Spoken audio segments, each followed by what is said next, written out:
वो कौन सी देवी है जो रात की रानी कहलाती है, जो गहन तमस में भी अपने भक्तों के लिए लेकर आती है नए रोशनी का रास्ता। माँ कालरात्रि का पूजन सिर्फ एक क्रिया नहीं, खुद में एक गहरी साधना है। She doesn't just destroy darkness, she transforms it into a divine awakening। आज हम बात करेंगे माँ कालरात्रि की, नवदुर्गा का सप्तम रूप जिनकी पूजा हम करते हैं नवरात्रि के 7वें दिन को। माँ कालरात्रि माँ दुर्गा के क्रोध से जन्मी वो रूप है जिसका नाम सुनकर ही भूत पिशाच भाग जाते हैं। देवी भागवतम के अनुसार जब माँ अंबिका माता पार्वती के शरीर से प्रकट होती है तो माता पार्वती का रंग घनघोर काला हो जाता है। इसी रूप में उन्हें कालिका और कालरात्रि भी कहा जाता है।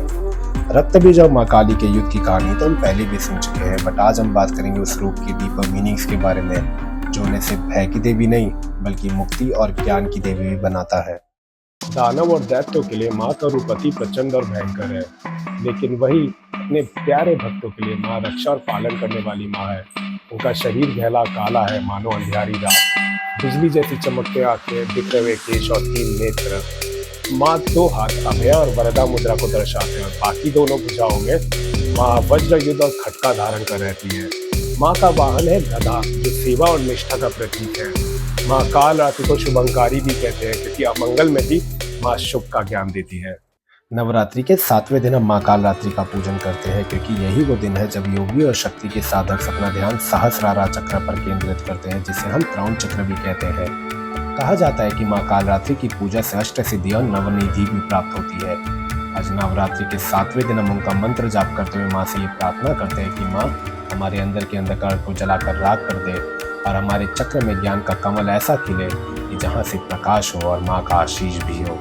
जो उपासक माँ कालरात्रि के रूप को समझ जाता है वो ये जान जाता है कि मोक्ष का रास्ता सिर्फ शांति से नहीं बल्कि भक्ति और संघर्ष के मार्ग से गुजरता है। ऐसे तो भारत के कई हिस्सों में माँ कालरात्रि के मंदिर है, लेकिन सबसे प्रसिद्ध मंदिर उज्जैन का हरसिद्धि मंदिर और काशी का ये कालरात्रि स्वयंभू मंदिर। माँ का दर्शन करने से पहले भक्त अपने पापों का पश्चाताप करते हैं, क्योंकि ये बात हम सब जानते हैं कि माँ के सामने झूठ और अहंकार टिक नहीं सकते।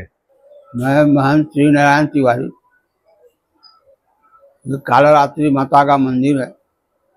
नवरात्र में जो है, चाहे चैत का नवरात्र हो चाहे कुवार का नवरात्र हो, दोनों नवरात्र में जो है इनका दर्शन होता है। जो नियमित इनका दर्शन करता है उसकी जो है मनोकामना पूर्ण होती है। और 9 दिन नवरात्र में 9 दिन जो इनका दर्शन करता है उसमें भी मनोकामना पूर्ण होती है। 7वां दिन इनका दर्शन का विधान है।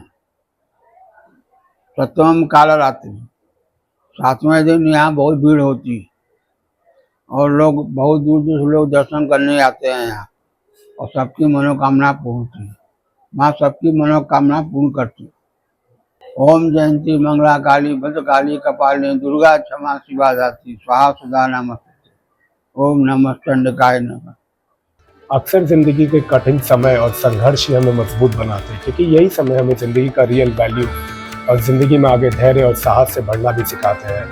नवदुर्गा का सप्तम रूप माँ कालरात्रि हमें ये सिखाती है कि कभी कभी जिंदगी में घोर अंधेरा छा जाता है जो हमें तोड़ के रख देता है, पर यही अंधकार के आगे माँ कालरात्रि हमें चमकना भी सिखाती है। तो हमें ये याद रखना बहुत ज़रूरी है कि हर अंधकार के बाद हर सुबह एक नई रोशनी लेकर ज़रूर आता है। वैसे ही है माँ गौरी, जो डिविनिटी एंड प्यूरिटी का प्रतीक है। कल हम आपको मिलाएंगे माँ गौरी के रूप से। जय माँ कालरात्रि, जय सनातन।